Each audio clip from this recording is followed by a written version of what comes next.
Richard, you got 5 seconds.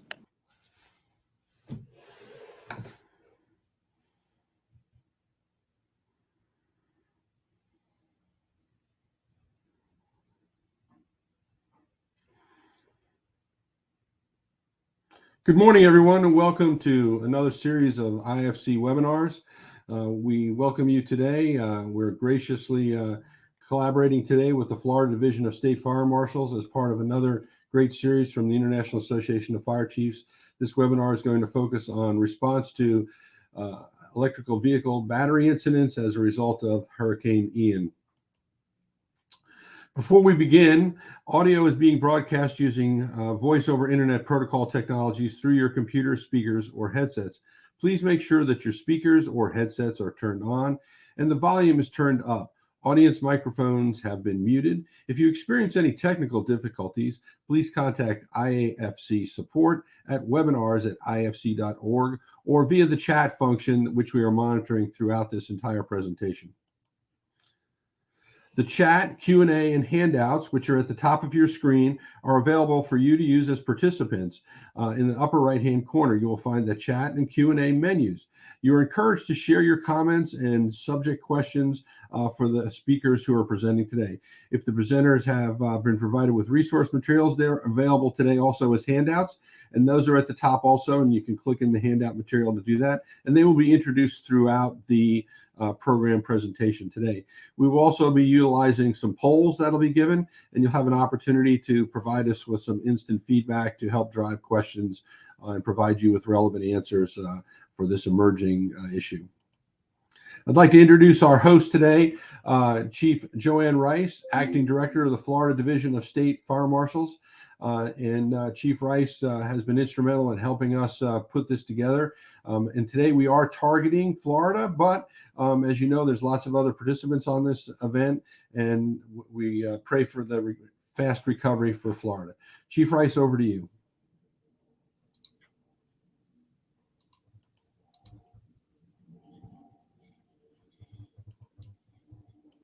So good morning, everyone. Thank you for joining us this morning on this important topic and emerging issue on EV fires following submersion. We haven't really seen a whole lot of this happen in the past. With Katrina, we didn't have many submerged vehicles. With Michael up in the Panhandle, we didn't see a lot.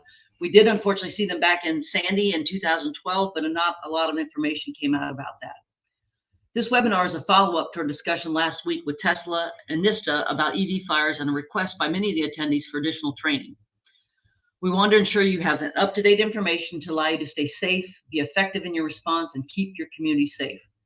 First, my heart goes out to those of you in the impacted area, especially the local responders who have worked tirelessly 24/7 to respond to the devastation of the hurricane. Some of you have suffered extensive damage and lost homes, and then now to deal with the recovery efforts and response to EV fires. The response to Hurricane Ian has been unprecedented, with over 1,600 responders deployed to the region and another 200 members in support from the Panhandle to the Keys and from across the U.S. We had over 17 USAR teams, 6 from in-state and 11 from FEMA, over 11 engine strike teams, 2 tender strike teams, 5 ambulance strike teams. We had a fire station damage assessment team, fire safety inspectors, fire investigators, telecommunicators, and a 50-member mental wellness team, and a joint PIO information team. In addition to that, we provided some benevolent service to our firefighters, and that we're able to go out and provide assistance to our firefighters with their damaged houses. It has been just a tremendous response. We couldn't have done it without the help of our brothers and sisters across Florida and across the country. So thank you all for that. Today, we're really going to talk about a hot button topic about the EV fires that have been occurring. We've had approximately 12 locally in the impacted area, and 90% of those have been Tesla. But the problems, while we've only had 12 locally, it's here to stay for a while. We know that these battery fires can happen up to 45 days or even longer after they were submerged in water. We know that many of these vehicles have already been towed and are in holding areas, and that some of these vehicles will be refurbished and sold back into the market. So you may see them across the country, not just in Florida. Unfortunately, this is going to be an issue that is going to be around for a while, and not just in Florida, as some of these vehicles are returned to the market. We are trying to gather as much data as we can. So we have provided a Survey 123 tool that captures data on the lithium-ion battery fires and electrical vehicle fires. Our floater folks, please make sure you fill out that document. That we'll share a link to that later in the program. But we're trying to gather as much information as we can on those fires so that we can provide that back to different sources so that we know we're capturing all those. So please make sure it gets down to the lowest levels in the department, the people out in the field, so it gets filled out. The last thing I want to do is I want to thank our IFC partner and President Donna Black and support staff for providing this educational platform. And certainly to Chief O'Brien, who reached out to me really early on how he could help to assist, and his willingness to share his extensive knowledge on this topic. Thank you both for your leadership and your assistance. President Black, I'll turn it over to you, and thank you very much. Good morning, everyone. I'm just going to say a few words here. Thank you, Chief Rice. Chief Rice and I go way back and appreciate the work she's doing in Florida. Thank you all to the responders dealing with Hurricane Ian.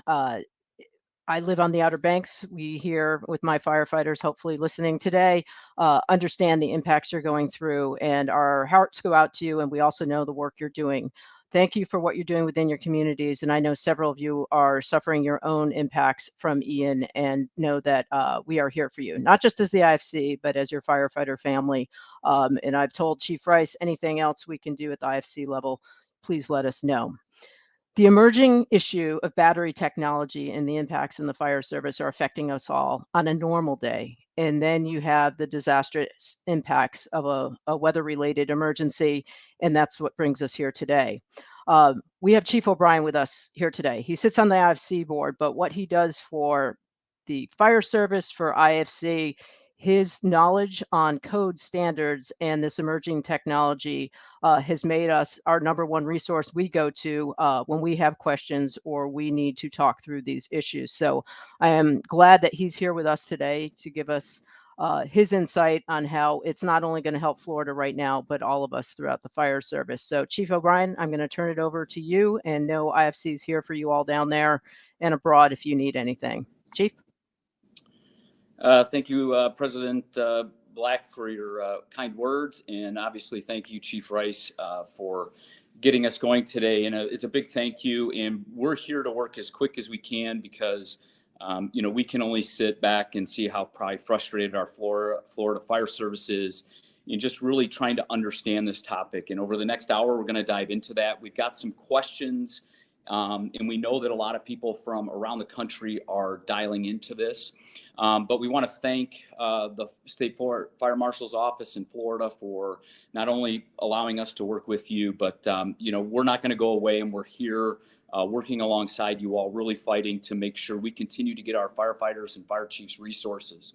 And really today we're going to talk about this shift in some of our in how we respond to things that used to be a 30-minute incident and now has some added complexities both to our staff and well as our response models. And we're going to talk through some of these best practices as we know it. But before I get in too deep, I'm going to put a slide up here and ask a question. And this is really aimed at our Florida friends. If you're not in Florida, just do me a favor, check that box that says do it later. But for all of you from Florida, if your organization has responded to a battery-related incident after the hurricane, what type was it? And we have a couple options here for electric vehicle, mobility device, personal electronic, golf cart, other. Just from our friends in Florida, go ahead and click that button. If you're not from Florida, click that do it later, and it'll slide out of the way. And we're just going to see where this is. And while we're waiting for some of the polls to come in here, if you take your phone out and capture this link, you will be able to find all the handouts as well as some pretty handy flyers. So as we go through the program, I've got a partner in crime that's going to be helping here at the end on some of the best processes that they've been working on with many of you. Dallin Zartman from ESA will be on and helping near the end. And then we're also going to take questions. So please use that Q&A in the chat polls there. And we're going to close that poll and we're going to see what our responses were. So just out of our people, and we could have some double here, but we have 19 people saying, hey, look, we went to an electric vehicle fire, about 3, which is mobility device, which we're going to talk about. Personal electronic 4, golf cart 2, and others are 7. So a big thanks. I'm going to ask one more question. I'm going to throw it up here real quick. And this is specific to those of you who checked that box on the 19. If you responded to an EV fire, what brand was it? So I know I don't have every brand here, so I'm thinking the other might get a little bit bigger. But for those of you in Florida, for those of you who checked it, you went to an EV, was it a Tesla, a Ford, a GM, Rivian, other? If you weren't there, just hit that, do it later. It'll slide it over out of the way. But make sure you grab those slides. You're going to see a bunch of resources on that Google Drive, but one of them says Submerged Florida. That's the handouts for today. And there's the slide presentation, the slide deck for you. The slide deck's also available in the handouts here on the folder. Okay, we're going to close that poll, and we're just going to see what we just want to make sure we're kind of covering everything here. Definitely Tesla and other are at the top. Okay, good to know. So we know that battery responses across the country and across the world are falling into a couple big buckets. There's no doubt up in New York City and others, we've got this mobility devices, this e-bike. I would put it as golf carts, scooters, right? We've been dealing with hoverboards for some Christmases now, but we have this mobility device issue, which, they're damaged, they're creating fires that are resulting in fatalities and large loss of life. And so we know that those fall in. And much of what we talk about today with submersion could apply. There's still lithium ion batteries, and much of the things apply, right? Both we could have physical damage, we could have a manufacturing defect, we could be overcharging, et cetera, which causes us an issue. We have this electric hybrid bus, truck, this evolution of our driving power train that drives our fleets across the U.S. roads. We're also seeing inappropriate disposal. And this isn't just EV, this is inappropriate disposal. You have maybe a personal mobility device that did or didn't go into thermal runaway, that did or did not have an event, and they just throw it away. They don't get it recycled. Well, in our trash facilities, right? So how this gets processed in the stream, it ends up getting crushed maybe in a transfer facility or in the back of a compaction of a garbage truck, and it results in an event which causes us what I would call a secondary event. We know about energy storage, and we could talk about that. That would be a separate event, but those are definitely about. But then we also have this huge influx, right, of raw materials. You're talking to a guy from Michigan. The big three's invested in all in an EV, and so we're seeing a transformation of our built environment. But what I would challenge is go to a Home Depot, Lowe's, pick your favorite big box store, and watch the change in just simple things from chainsaws to weed whips to lawnmowers. They're going away from gas into this, and so there's some events happening. And all of our battery events really come in these couple buckets, right? We can have a manufacturer defect. We could have trauma or damage to the cell, which causes an event. We could have the saltwater submersion issue that we're seeing. But so there's lots of ways that all of these things could lead into. And really today, right, it's important, though, that we say, hey, look, not all batteries are bad, right? You look at, I'm broadcasting to you from an iPad. I have a cell phone. We're on laptops, right? And overall, they work pretty well for us. But unfortunately, as we're really learning here, and we've had these events, just it's a change in our paradigm, right? And so we look at probably our fire apparatus, and our fire apparatus alone have a lot of lithium batteries in them that have performed relatively well in some pretty intense environments. Just look at the power of our vehicle extrication equipment, right? Battery, it sounds like a dust buster. For those of you who don't know what a dust buster was, is what your parents had to suck up, maybe clean your car or something. But you look at the power that our manufacturers are producing when we're in homeostasis, right? When we have good developed cells and we have good quality measures with testing that meet a standard, right? And those cells are used appropriately, we don't have a lot of issues. But when we get damage, when we have poor products, when they're not tested appropriately, as we're seeing in Florida and many of us are seeing, we're getting an issue. Right. So we use this term thermal runaway, and for most of us, it looks like it's on fire. But what does that look like? Right. Whether it's a mobility device or a vehicle, we could be dispatched to a flaming vehicle fire or a flaming piece of device. Many of you have been on this. You've seen it in person. You've seen the videos. Right. And it's usually this off gas, this white gas that is presenting. Right. And then we could get this other stuff. Right. It's a violent change within the cell structure, we're going to get some higher temperatures, we're going to get smoke, we're going to get fire. For everything we talk about from a fire service perspective, when we're responding to these incidents, whether it's in the built environment, in a home, in a residential setting, it's a smoking vehicle. These are toxic gases. We don't have to go into the compounds, and we could get really in depth what is off-gassing. Just know it's a mixture of bad stuff we shouldn't be breathing. We've been saying that for years with our vehicle fires, but this is really important, right? That our staff stay protected. And we know that there's going to be a longevity. So there's going to be these longer incidents, right? So when we look at our response to lithium ion batteries in this non-electric vehicle, I'm going to pause for a second just to give some highlights, right? For the most part, when we have a e-bike, a scooter, a golf cart, we extinguish it, we get it out of the structure. It's very easy for us, but probably within the fire service, if you're to make some notes, I would make a note here. What do we do next, right? What is our method for proper disposal when we've had a fire event in something mobility? Because what's very easy is for it to go in the 40-yard dumpster that comes to clean up the house or in the dump truck or wherever. And that's going to create those secondary events for us, which can, again, tax our resources even more, right? So this non-EV response is definitely something that hangs over. And I think a lot of people have partnered with their trash removal, whether it's community provided, private based. They've worked with manufacturers and recyclers within for proper packaging, proper transportation. So just make a note if you're a fire chief, hey, I need to have a discussion with this part, and then customize, and really not the scope of today's, but we wanted to make sure. When we look at it, it's just remember, it's important on this pre-incident response to limit that trash and fire. So within your handouts, you have access to the IFC's bulletin on EV response. And when we wrote this, it was predominantly aimed at, for us, at the fire chief and preparing their organization. There are a lot of great resources across the internet, within your community or around for firefighters and tactical. We're going to talk tactics today. We're going to talk some best practices, and then we're going to talk, we're going to get to that removal.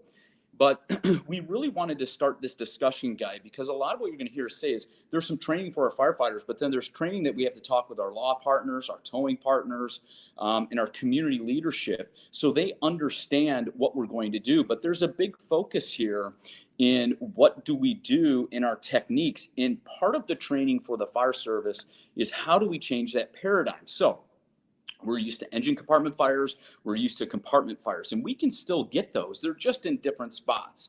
So a couple pictures here so you can kind of see these battery packs from maybe a Ford F-150 Lightning, a Tesla battery pack, or others. But you can see that the manufacturers have different styles of how they package their power.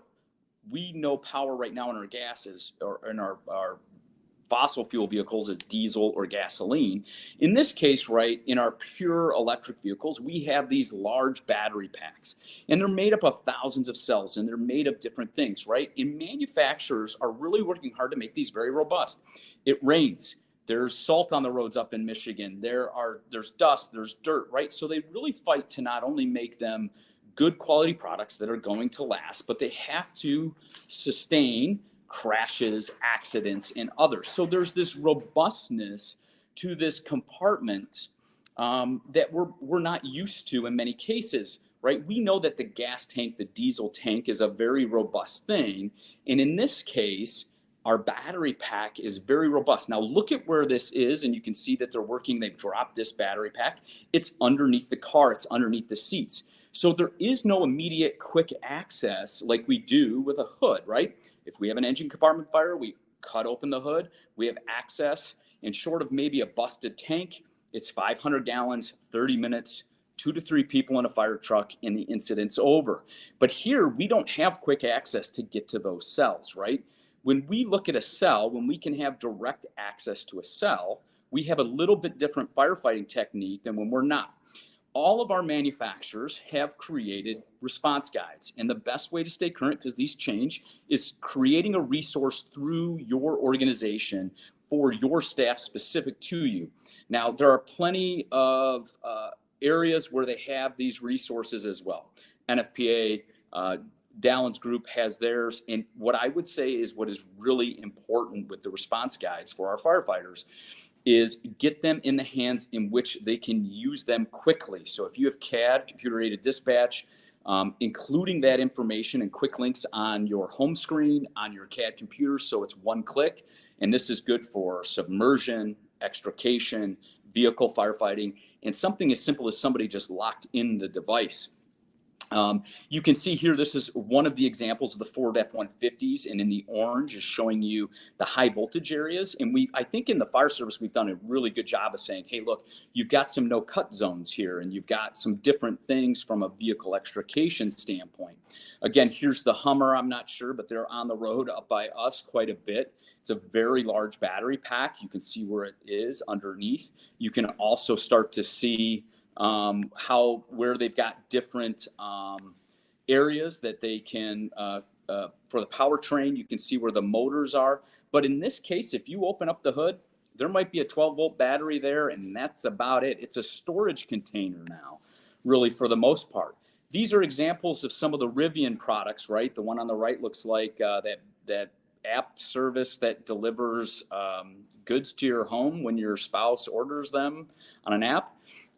That's how that van looks. You can see that it's there. And then on the left, that's one of the Rivian pickup trucks. You can see where it's different power, but you kind of get this picture of where this is at. Obviously, we are in this pre-response mode that we've got to get help to our first responders. And part of it is identification. Very shortly, it's somewhere in the next 5 or 6 years, we're going to have more EVs on the road than we will probably have new gas coming into the market. And so it's going to get harder and harder for us to be able to tell, but telltale signs, no exhaust pipes, maybe a marking that says it's an EV, and looking for a charging connection versus a gasoline, right? But it's getting harder and harder to identify from our first responders, but we've got to make sure that they're getting that general understanding. From a fire chief perspective, when we're not in hurricane mode, one of the best ways to go is when you see an EV, can you find the response guide like that within your system? And if not, right, hey, if it's the new Trailblazer and it's coming down the road and you don't have that, or you go on the NFPA and it hasn't been updated, it's not there, how do you find it? How do you look at it? How do you go through that with your crew? Good, quick drill just for them staying current. But in that pre-response, one of the biggest things that we have to talk about is this extinguishing method, and it really comes from within the response guides that the manufacturers give. A lot of it's through testing. A lot of it's through experience.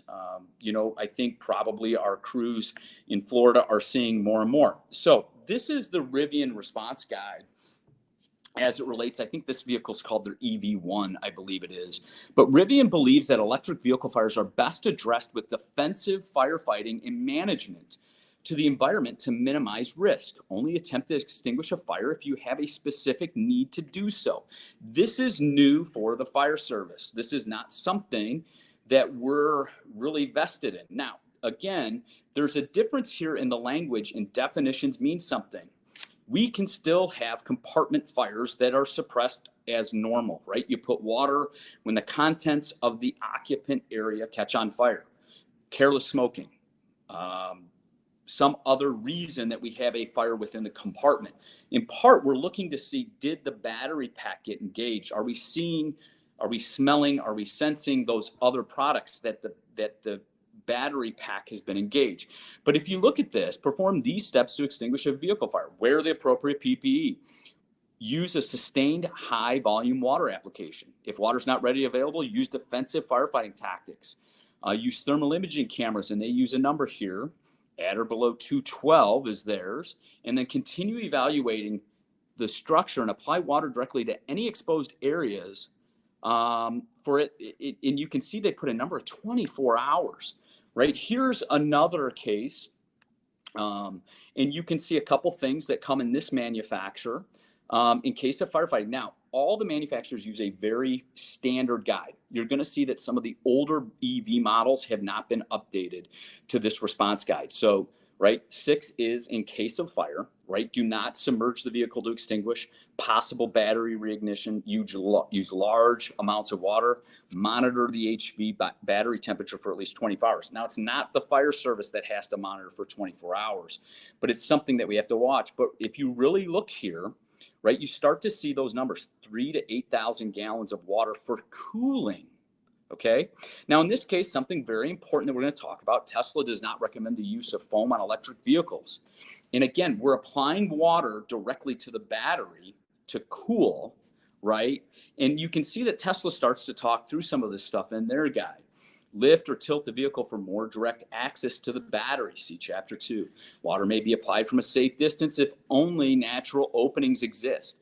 So in the past, we have used as the fire service many methods to force open a hood to get to the engine compartment. In this case, the manufacturers, as well as experience, says, do not force open this battery case. And that's different for us. So we don't have direct access into where the cells are, creating this issue for us.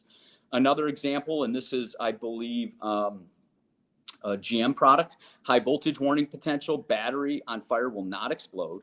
A battery on fire will not explode if battery cells reach high enough temperature. They'll vent and release electrolyte.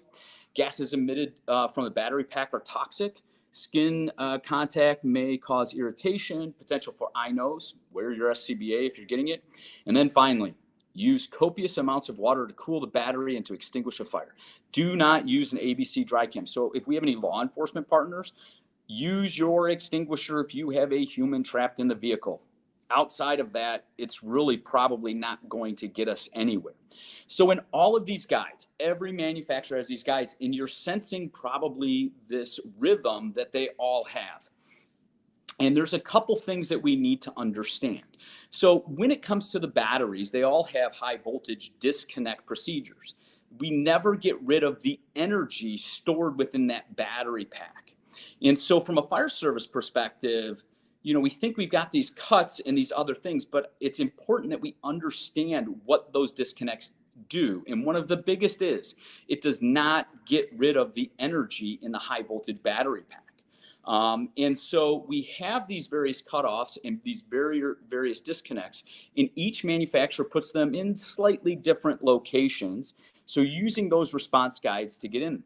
Now, part of this is these are long-term events for us. And long-term is probably the wrong. It's not what they used to be. A 30-minute car fire on a freeway was handled with a 500-gallon engine and 2 or 3 people, depending on your crew, and maybe another rig to block, and we were done in 30 minutes. This is not the case. Whether we decide to adopt a defensive let it burn philosophy or we're trying to actively cool, this is a long-term event for us. It's going to be 2 to 3 hours with multiple crews. And it's exasperated when we are in storm or hurricane mode with exhausted firefighters that are already stretched too thin.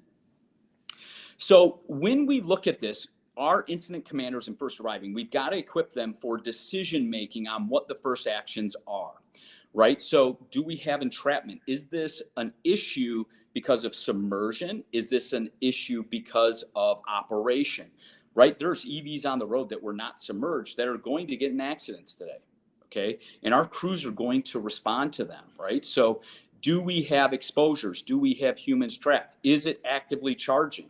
And how do we protect that vehicle from rollaway? And so really when those first arriving crews come up, think about this for a second. How and what is our process when we do have exposures, right? So if we think about a vehicle fire and we have active exposures, what would be exposures? Adjacent vehicles. It could be parked in a residential garage. It could be parked in a commercial garage, right? But how do we get that vehicle in and out? Most of you in your career as a firefighter have had a gasoline-fed vehicle fire in a residential garage. And you've probably had it where the gas tank ruptured. It created a unique challenge for us in which we needed to get that vehicle out. But if we have a vehicle that is in an active fire state, the battery is in thermal runaway in a residential, we've got to know that we've got to secure and have lots of copious amounts of water, full SCBA, and we're going to work to put water on that. But part of it is we've got to work to get that vehicle out so we don't have that further exposure and further limitations. Some ways exposures may be, can we move the other vehicles adjacent to, right? But you have water, we know exposure protection, we know as firefighters how to do it. But when we get into that extinguish, it's probably more of this statement that we're cooling. All right. So if for some reason parts of the vehicle have caught on fire, put it out with water. The real question is when we get that jet, that off gassing, that white smoke, what are we supposed to do? And so this cooling versus do I just maintain a defensive approach? You saw in Rivian's guidance, it's pretty clear. Consider a defensive approach if you don't have people trapped and you don't have direct access to the batteries and there's no exposures. So if we haven't had a mechanical thing that has ruptured or is part of the fire event created access into the battery pack, it's going to be very difficult for us to cool. You'll see that later. We're going to talk that you could prop the car up. You can try to direct streams underneath. You can direct the water into the vent holes to try to get copious. But it is very difficult for us to get water where the batteries are having an event. And so we need to change our mindset. You're going to extinguish the occupant, the part of the vehicle where the occupants sit if it catches on fire. Okay, that's extinguishment. But when it comes to the battery pack, we're probably more in this cool environment, right? So how do we direct streams to that? And some considerations that we have to make here is during overhaul, right? So we think the fire's out. We do not want our firefighters opening up those battery packs or overhauling with metal tools that could get in. That is not really what we're intended to do, right? Do not attempt to cut open that battery pack to gain access. I've talked to some fire chiefs who've had these incidents, and that's what their crews. Now we start to get into that high voltage component, and that is a huge safety issue for our staff. And again, extinguish those small fires that do not involve the high voltage battery in our typical firefight. So let's walk through some response from start to finish with some of these things in consideration, right? And I think our vehicle fires are going to be a little bit different based on your community. And so I need you to think through your jurisdiction, your response. If we have a vehicle on a suburban street in which we have immediate access to fire hydrants, securing water supply is a different discussion than, let's say we had a submerged vehicle that somebody's deciding to move to a dealer. They're unaware of the implications and it catches on fire on one of our interstates. How we get secured water to that area is different based on our jurisdiction. I was talking with a fire chief the other day and trying to walk through their best practice. And I asked him a question. I said, well, Chief, if you had a tanker issue on your freeway system and you were going to need copious amounts of water, how would you get your water down there? And so in this case, right, if our suburban fire departments are carrying 500 gallons of water, I told you that you're going to need 8,000-ish gallons. It's not immediate. It's cooling. It's over time. How do I rotate those in? And so, right, some of our communities that do not have active hydrant systems all over are used to moving water. Maybe they have 1,000 GPM engines. Maybe they have tankers or tenders that they have access to that can bring water. But part of this is, how do I create that water delivery and get something back on the road? So you can see that demand that could be placed on us and our crews. And also having crews operating in SCBAs for 2 hours is not probably a great task for just one company. So when we give this bigger consideration, identifying and getting with our law partners, getting with our dispatch partners to bring to the attention of the first responding or our fire responding crews that this is an electric vehicle, whether vehicle extrication, needs to become a standard practice. And really that standard practice of early identification is going to allow our incident commanders to start to get more assets, more resources, whether it's in water, whether it's in firefighting capabilities to that scene to aid. In all of our cases, please protect your roadway. protect your work zone, protect your firefighters in whichever way. In full PP and SCBA, we do not need to be breathing in any of the off-gassing that's coming off of our cells, that's coming off of our vehicles in any way, shape, or form. Now, one of the things that I would really encourage you on fire vehicle extrication, I think a best practice that really needs to come in play is for our ICs to adopt what we would do on a residential building fire. And that's that hot lap, that 360 around the structure, right? And identifying, is this an EV? Is this a hybrid? Is this an alternative fuel? And identify that and create that rhythm that we're used to in the residential setting. I think this is going to help us get to a better state, right? So, and then really the key is we have to, and some of this is going to be some learning for our responding crews in determining what it looks like. When you go to that residential house fire and there's flames showing on the second floor, we know we have a working fire. When you pull up and it's a smell of smoke, much different response. And much of what we're probably going to see in the next 2, 3, 4 weeks across Florida and in others is this car that just, it maybe has a light haze and maybe has a small event going, right? And so those are difficult for us versus that flaming fire where we have flames coming out of a battery pack or wherever it may be. So really this inner outer circle, think that 360 hot lap, determine, is this a cabin fire that I'm going to extinguish? Is this a battery pack that I'm going to cool? Do I need to actively firefight, or am I going to adopt some defensive fire strategies? Are there exposures? Are there occupants, right? And so there is this also question, which you hope, right? You pull up, is the vehicle actively charging? And this could be in a residential setting. It could be in a commercial setting. It could be in a lot of cases.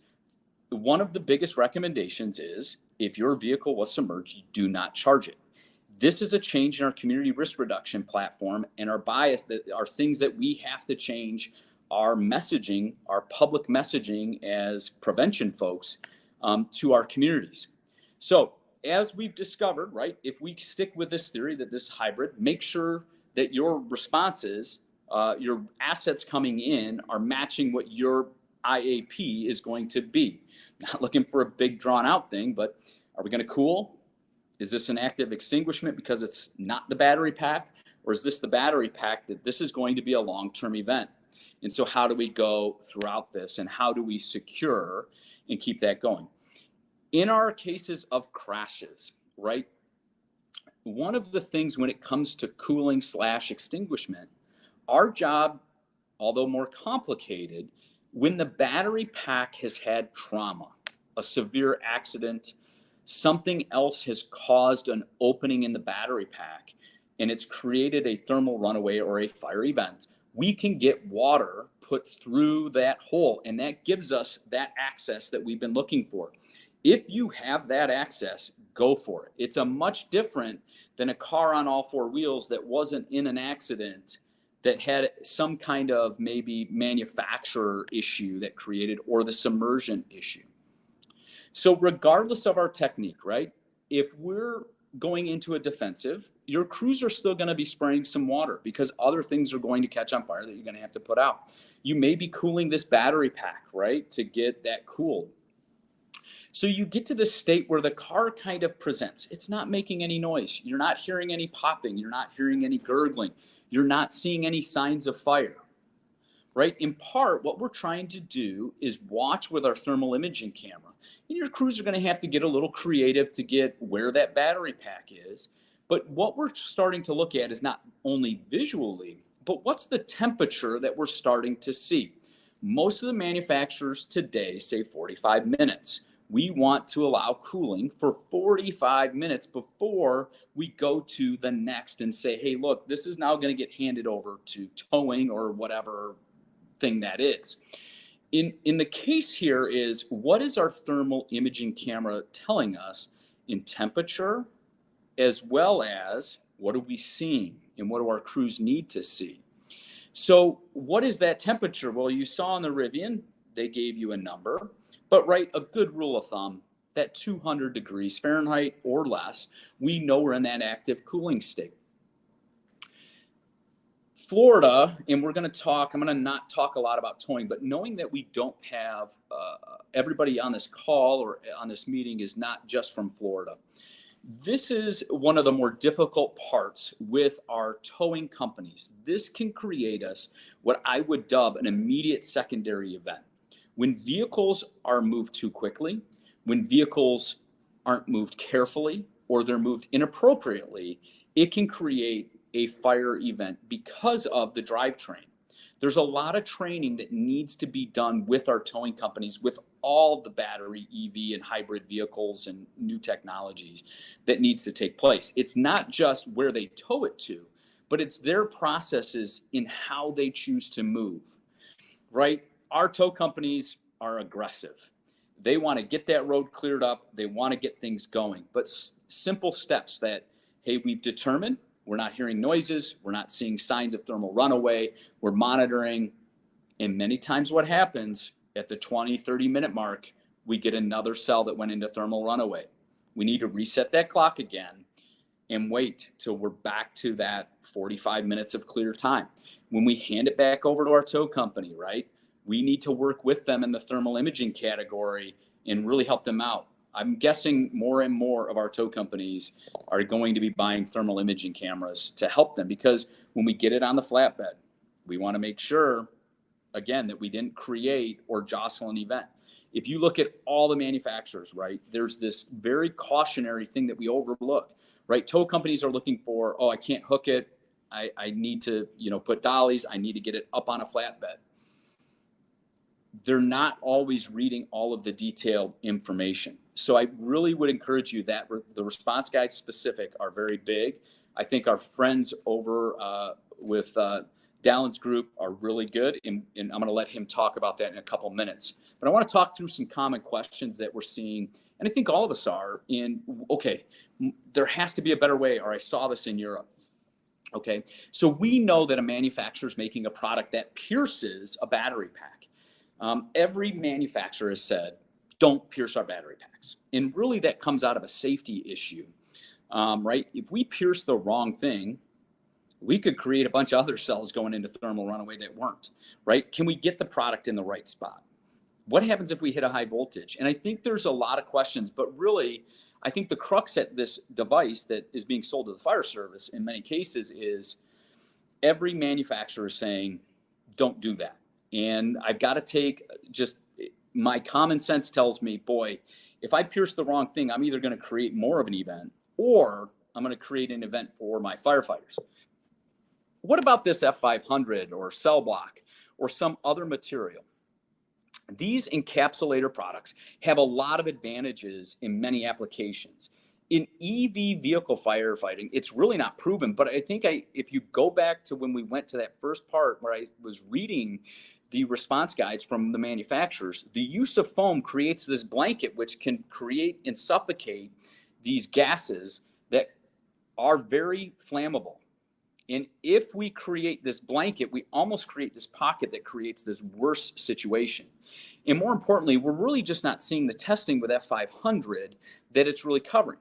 Now, Cell Block has an interesting approach that will probably help us in our mobility device, the smaller format. And so I think, partnering with your disposal, you're going to see that product. You're going to see that product in the fixed environment. You're going to see that product in the transportation environment. It's really matching the product to what's being used. And right, for firefighters, we really want to solve this problem in 30 minutes or less. And everybody on this call, I'm telling you, this is not, we may get one or two. We may get a couple of unicorns that are 30-minute events. When that battery and high voltage is included, this is a longer term thing. And as fire chiefs, how do I support my operating crews? How do I make sure they have appropriate assets? And we want a product, but really these are untested. What about the covers we've seen for use? So this looks like, if you took your car and some of us have to do winter storage, right? So you cover it. These covers and blankets have a unique perspective in many applications, in parking decks. I think when there's immediate exposures, right, they really help you in limiting where the flames and everything goes. One of the things, though, when I watch these, and I've seen it in use, is you're capturing some of this highly toxic, highly flammable gas, right, that's off-gassing through these cells, or just normal combustion. As firefighters, we know in a home fire, right, that smoke is fuel. And in this case, right, our off-gassing in many cases is fuel. What it's made of, just know it's could be flammable, could be combustible. It's gnarly stuff. Well, if I capture a bunch of it under a blanket and I go to remove this blanket, could I end up getting this same buildup of gases creating me a bigger event? So I think there's some opportunity here, but again, it doesn't extinguish the incident. It's a support tool to the overall objective of us response in getting to this. It's not like we're going to cover and leave it. And it's not something that we necessarily want to see at all of our tow facilities and just cover and leave it. One of the other questions is, hey, Europe, they're taking these bad boys and they're dunking them in full vehicle submersion in a roll-off dumpster. You know, and on the surface, we're like, okay, this is interesting, right? What are we supposed to do? And would that be a viable option? And really, for the most part, number one, we got to look at what the manufacturer is saying. The manufacturer is saying, don't do this. From the hazmat side of me, boy, are we kind of creating something very unique, right? What's the time frame it needs to be submerged? How long does it need to be submerged? What's it really doing? What happens to the water runoff that's within there? And there's a lot of questions we can't answer. And so this roll-off dumpster, let alone how many roll-off dumpsters can you do? And so really it gets into this overall, how do we start to just allow these vehicles to go, right? Many of the manufacturers are saying defensive stance, cool, extinguish contents, and let the batteries go through, right? When we think of that picture early on in the battery pack, right, the manufacturers are working really hard to try to stop this cell-to-cell propagation, right? So you saw all those cells in that one battery pack, right? When that pack is of a done state, that whole area is filled with product to help limit cell-to-cell propagation, right? If there is a thermal runaway event. In a perfect world, a small incident, one cell goes, it doesn't go anywhere, and that's it. But in many cases, right, when you look at the saltwater issues and the intrusion into the battery pack, we're getting corrosion, right? We're getting problems with the cells, and we're getting this mechanical damage to the cells that over time are going to create this thermal runaway event. And you're hearing that this could be time, right? So we can have these vehicles stored, it got towed appropriately, they're in a yard, and they catch on fire, right? So really, much of what we're really trying to push here is how do we appropriately take care of that whole incident? So working with our tow companies for proper storage, proper removal when there's non-event, I'm thinking this is a really good community risk reduction topic for our communities to address in the overall incident. But looking at this, you know, this is out of one of the older Tesla guides. And so when you look at it, right, that battery must be monitored for at least one after it's found to be completely cool. Smoke or steam indicate that the battery is still heating. Do not release the vehicle to second responders such as law enforcement and towing personnel until there's been no heating detected for 1 hour. So just to recollect, that magic number that I would really use as a recommendation for your crew, it's pretty simple, it's 200. It may be plus or minus a couple degrees, but 200 puts us right about where we're going to be. And we're going to come back on that. We're going to cover that slide for you. A couple things here just as it relates. I would be remiss if I didn't get a chance to talk about issues with charging. So from a submersion standpoint, one of our marketing items to our general public through all of our channels should be, if you had a vehicle that was submerged in salt water, do not charge it. And if you don't know if your vehicle was, and we can't see signs within the home with where it was parked. So if a vehicle was left behind, you left, you don't know. You as responders know the areas where there was saltwater submersion of vehicles. And what is happening in some cases are people are trying to get their vehicles going again and they're plugging in. And this could be a level 1 or 2 that's within somebody's home up to a commercial charger. If people are charging and with or without the saltwater immersion are having an event, one of the things that we need to work on as a fire service is how do we shut off power to the charging equipment if there was a charging related event? So as you start to see more commercially available charging equipment, Look for how we shut off. Is there an emergency disconnect? If not, does our pre-incident plan indicate where that receives power so we can ask or work with the company to get it turned off? Depending on where your codes are and standards are, it's going to dictate. But take it into a home setting, right? We could have charging occur from anything that plugs into a wall to maybe a level 2 charger that's more hardwired into the building electrical system. I'm pretty sure our firefighters know that if we saw that charging related issue and there's a fire or smoke, we need to shut the power down to the charging equipment through our conventional means that I think most of us are.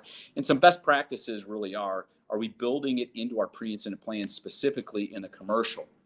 All the manufacturers have some kind of document as it relates to immersion, and mostly they're talking freshwater. But for the topic here, they give a lot of information, and you can see that GM's on the left is pretty simple. The high voltage battery is isolated from the vehicle chassis. If the vehicle is immersed in water, you will not be electrocuted by touching the vehicle.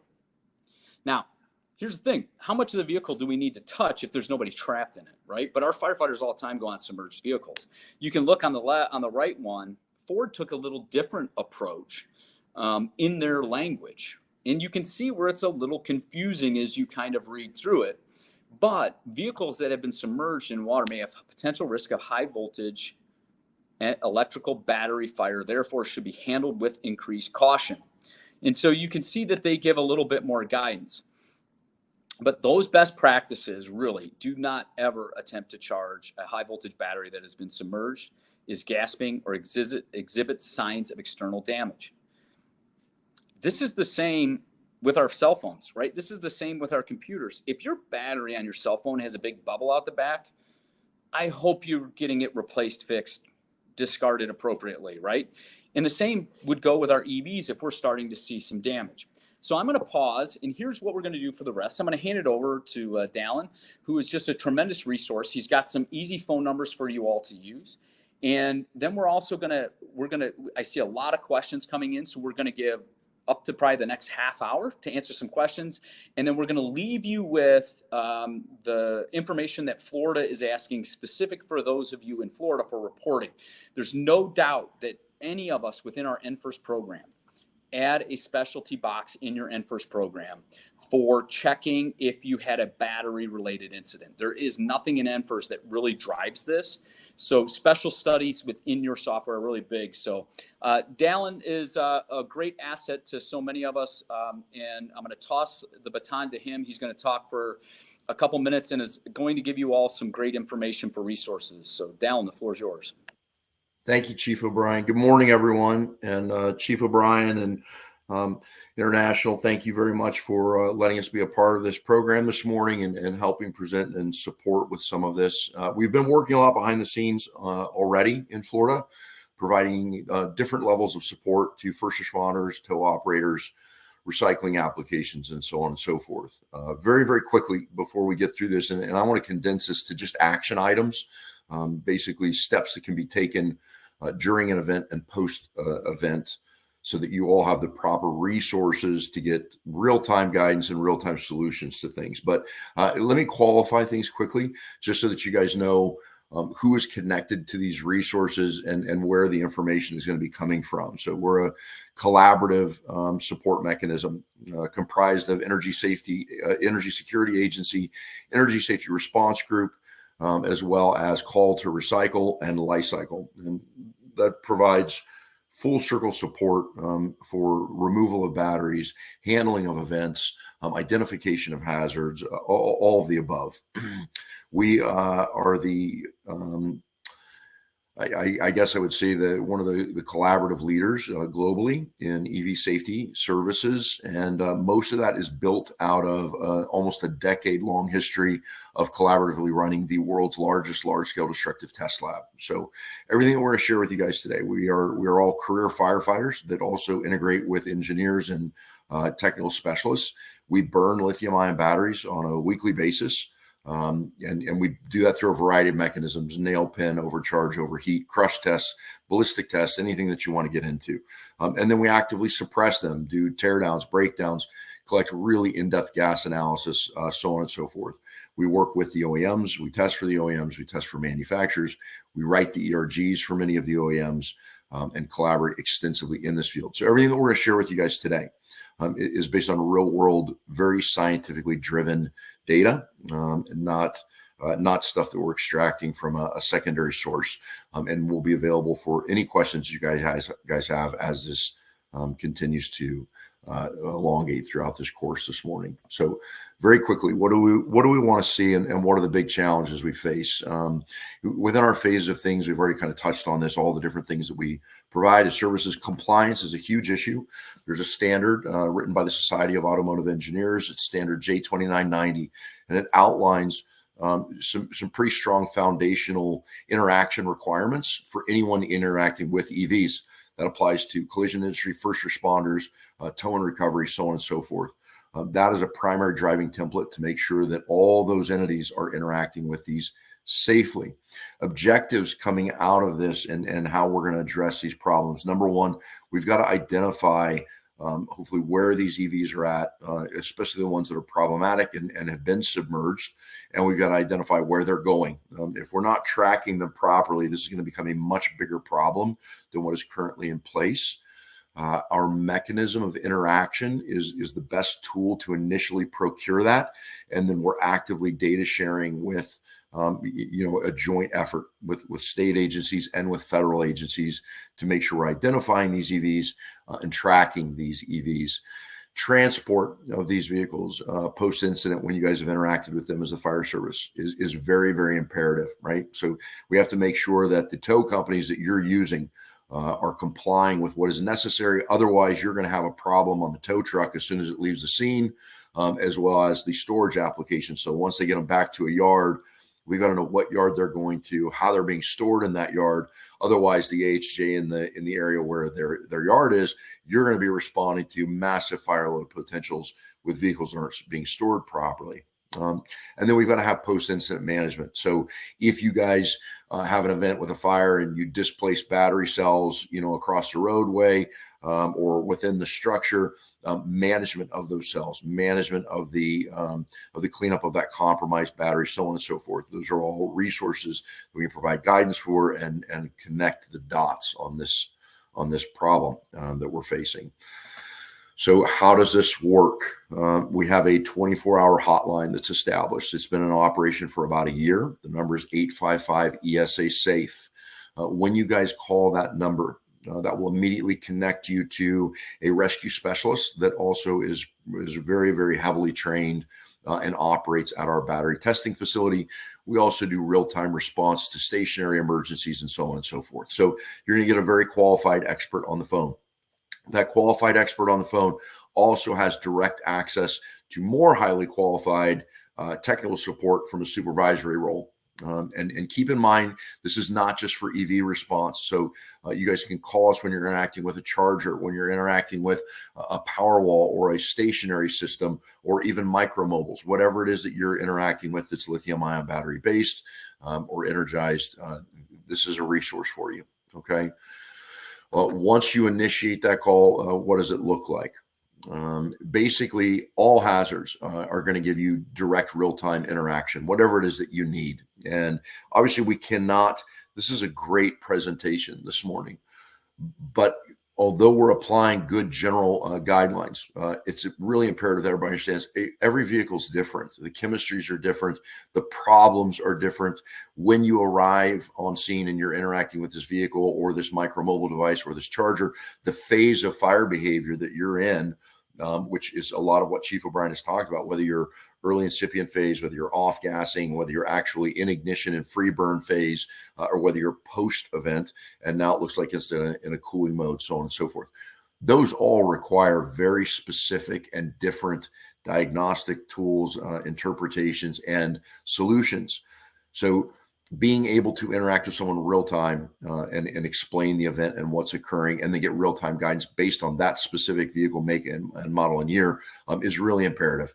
One general blanket is probably not going to get you through every event that you're going to interact with. So when you guys have an interaction with an EV that's been submerged, even if it's not indicating a prominent, event status yet.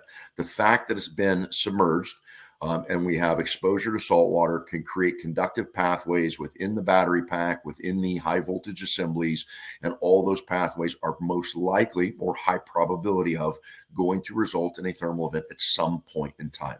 So please call 855 ESA SAFE as soon as you engage any of these vehicles. That way we can know where it's at and where it's headed.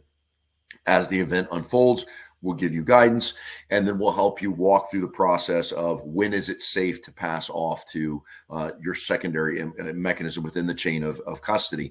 And it may already be at a yard, or it may need to get towed and get transported to a yard. Either way, we'll provide you the proper resources to make sure that that's done safely. Within the chain of custody, understand that there are guideline recommendations within SAE and within our standard operating procedures that disallow us, and Chief O'Brien did a great job alluding to it from the One Tesla slide.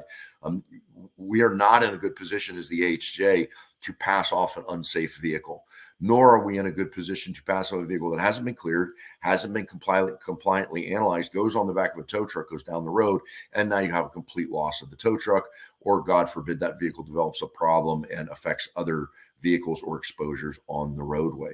So when your transport company arrives on scene, or if you're operating at a yard, it is imperative that you require those entities to interact with us so that we can make sure that we know where the vehicle is going and that they're handling it properly. Okay. Then we'll also give you access to a quick link, and I'll show you very quickly when we wrap up here how to use that. That link has an embedded form that documents brief photos of the vehicle, connects it to a session ID so that we can track what we're interacting with, and then will also give us a pathway to provide you with additional resources and information. We'll need the VIN number on that vehicle and some other key data points to make sure that we're again, additionally tracking it from a data perspective and making sure that it doesn't get back into mainstream in an improperly managed way. Lastly, I want to strongly tell you guys that you need to consider, we will give you very specific parameters on what needs to take place before you pass that off.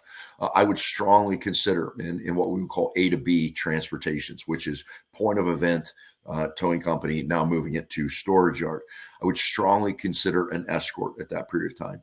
Even if you have had a vehicle that has demonstrated a 45-minute to 60-minute period of time at 200 degrees F and declining temperatures. When we go to move or relocate that vehicle onto the tow truck, if, for example, a tow company has worked quickly and they're not using skates or go jacks and they just start to rotate the wheels of the vehicle, you can produce current and energy that's going to backfeed into the converter and can cause short circuits. They're going to pass through those new pathways developed through saltwater exposure, and now you're developing a new thermal event. So every time that vehicle is moved on the tow truck, off of the tow truck, picked up with forklifts, positioned, so on and so forth, it needs a thermal imaging scan and I optimally or ideally as well, CO detection. So using 4 gas meters to look at things, and I'll hit on that very quickly. But when that vehicle gets loaded to go from point A to point B, we want to encourage the fire department, if feasible, and doesn't radically disrupt your operational capabilities, escort that vehicle to its destination, provided it's still within your jurisdiction.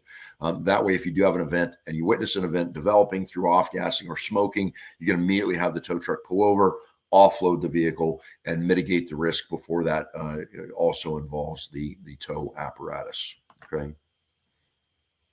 So just to close up, and as we come into some full circle things, Chief, are you going to hit on CO detection, or do you want me to discuss that really quick? Yeah, go ahead. No, go ahead. So guys, I would say as a fire site, this is the most important piece of information I would give you about understanding and interpreting the fire behavior and staying safe. When you off gas, one of the key components that's in your off gassing is hydrogen. You're going to have a lot of hydrogen develop, and small cells can produce hundreds of liters of gas. Modules all the way up to packs can produce thousands of liters of gas. That hydrogen is going to produce a very white smoke. So it's going to look, for all of you that are firefighters on the call, it's going to look like first water. You know, when you're standing out of the structure and the guys have made a good hit on the seat of the fire, and you're standing outside, and all of a sudden the black and gray smoke turns white. That's what lithium ion based gas looks like. From a smell perspective, it is a very sweet, fruity odor. Smells like that electrical motor combined with a sweet odorant, and that's always linked to the electrolyte that is in the lithium ion batteries, regardless of chemistry. And then arcing, buzzing, popping, hissing, any of those indications are all indicators of I have a lithium-based event. When you guys see that white smoke, your CO detector is going to be your validity tool for that. And that's because it's picking up some cross sensitivity from hydrogen. It's also picking up high values of CO. This is especially important if you've attempted suppression. So if you've attempted suppression, it looks like the fire's knocked down. If you have a heavy white cloud emanating from the battery pack or around the vehicle, you have got to validate that that's not steam, and that primary precursor is going to be through CO detection. So if you put your 4 meter in that gas cloud and you get a high concentration of CO, that's not steam. That's continued thermal runaway byproducts. So you're either going to need to cool further and make sure that from a PPE perspective, you are wearing full SCBAs at all times. You're aware of upwind, downwind directions. And as Chief referred to about your hot zones, make sure that you're cognizant of that. When you're not in a free burning state and you're producing thousands of liters of gas, you may need to evacuate immediate personnel. Or make sure that they're in full PPE, because you can end up with toxic and asphyxiant based exposures if you're not properly managing that. Yeah, thanks for that. So we're going to bring Chief Rice and Chief Miller on. We're going to answer some of the questions and go through, and really a bunch of what we're seeing here is, man, communication in this plan early is really important, right? How you're going to get water, how you're going to support your rigs, how you're going to support your crews, what you're going to do, right? We're all struggling with EMS incidents and time turnaround times. And I think we're all getting stretched thin, and nothing is worse than probably how thin stretched our crews are in response mode in Florida. So have this plan. Use an opportunity to engage your whole staff, including your community risk reduction folks, from mobility to electric vehicle. Get some messaging pushed out to your community through your methods on saltwater submerged batteries, vehicles, and what's the next steps you want to see them do, as well as just in general, good practices. Because really, if we look collectively, we're not going to, the damage is done, right? We don't want to create that secondary incident. And so we're going to go through some of these questions on the screen. Chief Rice, do you want to talk briefly about reporting to Florida? And that's the hyperlink. And I realize that if you're watching this, it's hard to click that. But if you scan that QR code, it'll take you to it, and you could bookmark that on your phone. But Chief, go ahead. Yeah, as I mentioned earlier, this is a Survey 123 document. You can go to it, ask a little bit about what type of fire you went to, whether it was an EV, golf cart, e-scooter, all those sorts of things. But we're trying to make sure that we track this information as it's happening. We've asked departments also to backfill it up to the time of the hurricane, so we can get a full picture of what we're looking at and how many fires we've had. I know recently we've been hitting a lot of golf cart fires, and I would say e-bike fires as well. And so if you can use this link, that would be great. And as I said, try to share it, make sure it gets down to the folks that are on the streets, not just in the fire chief's office. So I think you said that'll be shared as well in the documents as it goes out, so they can get them more easily. Yeah. And while I was on for a minute, I do want to touch on a couple things. And so we are actively looking at and talking with the Tesla and other OEMs about getting the documentation of how many of these electric vehicles we've had in the impacted area. As we get that information, our plan is to provide basically community risk reduction pamphlets and flyers to those individuals that have those vehicles, so that we can get them noticed that, you need to get this serviced, you need to get it to a manufacturer, don't charge it, and do all those things that we've talked about, those negatives.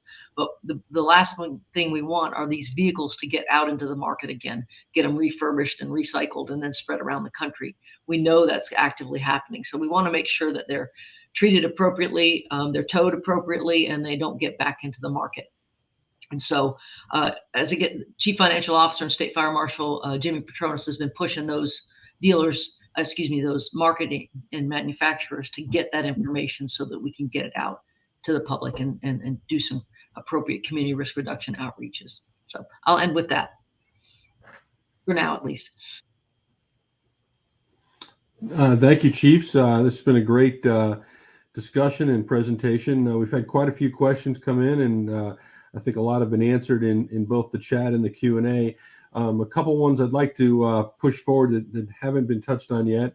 There was a comment in the chat about an individual working in the race car industry to where some of the race car electrical vehicles have been equipped with a suppression attachment, fire hose attachment, to allow for rapid cooling of the electrical battery. And the discussion obviously went into, when will this, or could this become a public type of attachment on electrical vehicles? So any thoughts on that comments? It was an interesting sidebar discussion.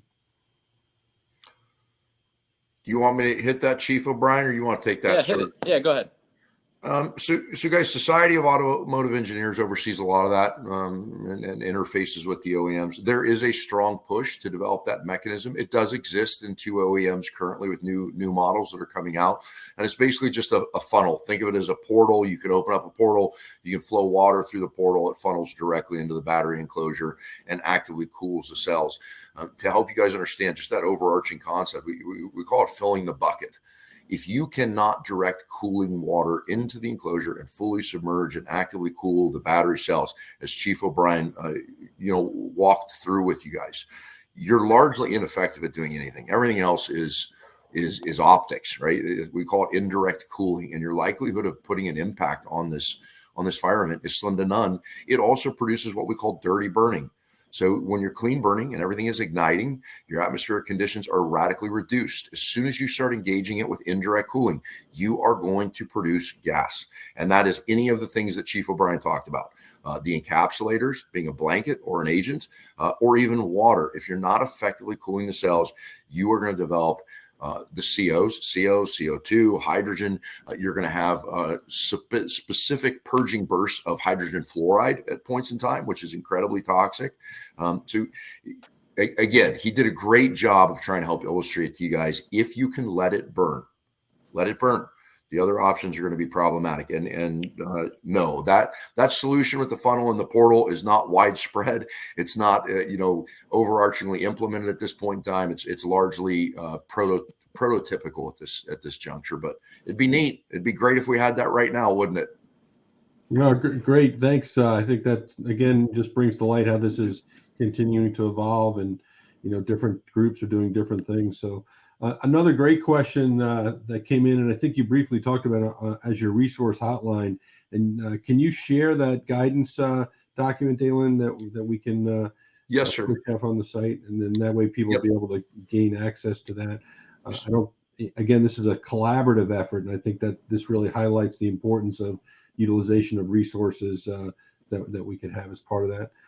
We touched on environmental issues and runoff, and it's popped up quite a few times in the Q&A and in the chat. Are there any other considerations other than typical incident response where, we should be looking at those concerns that this hazard may, create a different situation for us? There's 2 really good questions about one individual was referencing, dry cell design and so on and so forth. Is it really different than a combustion engine? And the answer is yes, it is different during the off-gassing phase. So when it's just off-gassing, it's not free burning. This is definitely a hazardous gaseous exposure. Once it's freely burning, yes, we agree with you. In the testing and the summary of what is produced, it's largely similar to a combustion engine vehicle. But the water runoff, as it interacts with the vehicle, does produce key things that everyone needs to be aware of. And so that means don't put these in drainage ditches. Don't put these in places that are going to affect your civil, infrastructure system with runoff collection. You're going to go typically in a acidic direction. The most common application is hydrofluoric acid is going to be present in the water. But we have seen some sample tests where we actually go the other direction and you end up with a basic sample. But either way, you're impacting pH, and you're impacting pH significantly enough that it's not anything that you just want readily running down the drain, right? So again, that reinforces the sentiment of let it burn, right? So as you start running significant amounts of water, you need to be cognizant of your runoff management. And then also your gaseous management. If you go down the submersion path, which Chief O'Brien did a great job of saying, you better think twice about this from a hazmat perspective. You will collect a sludge in the bottom of that containment that's going to have heavy metals in it. And that's a whole nother cleanup, a nightmare. On the cleanup considerations, battery cell removal, management of water, all of those key ingredients. I do want to urge you guys to understand this is very specialized. Municipal systems that are currently in place for battery management are designed for micromobiles and consumables to some degree. When you extend beyond that to EV applications, we're not going to get into this today, but just the movement of those batteries from point A to B, as well as the packaging requirements, are incredibly stringent, which is why we lean on Call to Recycle to manage all those considerations. It's not something that just, any ordinary waste removal entity can take care of. So again, just as a collaborative group here on this panel, we're all working together to provide you the right resources to make sure things go to the right place. I know a question just popped up. When you use us, it's free. There's no financial interaction with us. Okay. To the callers that call us, this is just a service to help get through this process for both first responders and towers as you guys call. Standards and requirements and the handouts that you mentioned, guys, please go to the handouts section. There's some really critical guidelines in there. The primary one, the towing guideline safety sheet, actually has a QR code embedded on the right corner. Fire departments and firefighters, if you scan that QR code and put it in your phone, it gives you basically a mobile app that gives you access to generate a call, gives you access to the JOT form that uploads the data and the photos. It also gives you access to a comprehensive library of the ERGs and QRGs. They're all on that platform so that you can do your own reference labs. Great. Thank you very much. As we sort of bring our discussion to a close, I'd like to offer Chief O'Brien and Chief Rice sort of closing comments as we end today's discussion. Yeah, one of the last questions there that just popped in is how long if we let it burn or defensive? And, I think part of this is it depends. And we don't always want to hear that. But I think in many cases of our vehicle firefighting, it's definitely more than a half hour, and it's going to probably be a couple hours, right? Just think of the pure time that if we have an event and we need to allow it to cool 45 minutes, this is a 2 to 3 hour incident minimum in most cases. And so just kind of keep that out there. And I'll toss the baton to Chief Rice, but, really on behalf of all of us here at the IFC, our hearts go out to all of our Floridians, and what a terrible time to have to be dealing with this. But hopefully we take what we learn after probably things calm down, and what do we take and learn, and how do we help reshape, and how do we continue to support you much after this event? Because unfortunately, this won't be our last hurricane across the United States. And I think much of what we learn in Florida, I pledge that we're going to take it and really advocate on your behalf to support our fire chiefs, to support our leadership, to support our firefighters and communities. Because we definitely have some change in paradigm that we're learning. And it's only going to get more magnified as our fleet becomes more electrified. And it's not going to take much for this just to continue. So I challenge you all, take some action steps. There's a lot at you today across the country and in Florida. Take some action steps. And if your action is just as simple as talking with your city leadership about what firefighting looks like with an EV, that's important stuff that we can't do for you. But it's important for our leaders to understand so they can help get the messaging out. Our firefighters always want to make sure they don't look like they're just standing around, right? And I use this term a ready state, right? But it's a change in what success is. That vehicle's damaged already. And when it goes into an event, it's already damaged. and there's not much we can do. And so what's the overall impact from environmental? What's the overall impact for our crews and keeping things in service? What is that collective? And it's a different discussion on what success is than probably what we're used to. And that's okay from us as a fire service to question it. So whatever we can do to continue to support, we're going to share a recording of this video, and please share it with your staff. And we're here for all of you. So Chief Rice. Sure. I just wanted to also reiterate that there's a lot of great information that we've thrown at you today, a lot to take in. And this is not a simple issue. It's a very complicated issue. We've tried to boil it down to, yeah, you can let it burn if there's no threat to life, no threat to property. But very rare is that the circumstance, or that the situation that we're in. So we've tried to at least offer some resources. Mr. Zartman with Energy Security Agency, they've got a lot of resources at their fingertips, a lot of things they've put together. So certainly you can reach out to them, but continue to develop your own policies. Look at what you need to do to make sure you're safe, make sure your community's safe, and that you have an effective response to this type of incident. This is not going to be going away. We're going to continue to see not only electric vehicles, but energy storage systems. We saw a lot on here about lithium batteries for our own extrication tools catching on fire, the storaging and the charging of those. So it's going to be something that is our future, and we've got to make some adjustments in how we respond. And if it is, we let it burn because it's cleaner, it's a hazmat incident, we allow it to burn clean, then if it's safe to do so. So be thinking about those things and make sure that you're doing what you need in your own communities. I again want to thank everybody for jumping on this call today. It was short notice as it was last week, but we may do some follow-up with some additional information for our tow companies and certainly for our communities. But thank you so much for your time today. It's certainly a great presentation. Chief O'Brien, thank you. Mr. Zartman, thank you. Mr. Williams, thank you very much for leading us through it. And I look forward to seeing you next time. I think we got a couple of upcoming events that we've been able to share. We got the Symposium Sun, sponsored by the IFC.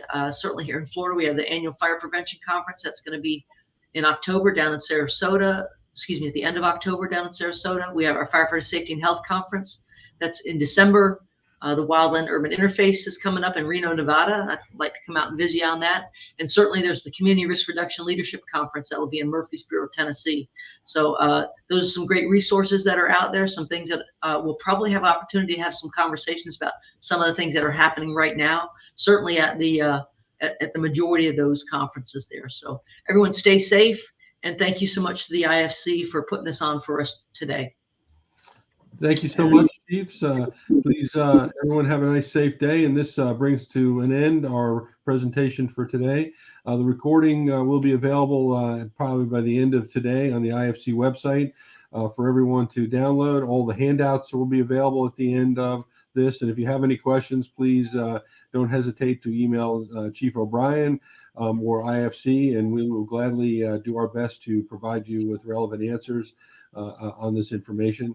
And again, on behalf of the International Association of Fire Chiefs, this is Richard Miller. I'd like to say thank you very much and have a nice, safe day, everyone. Take care, everyone.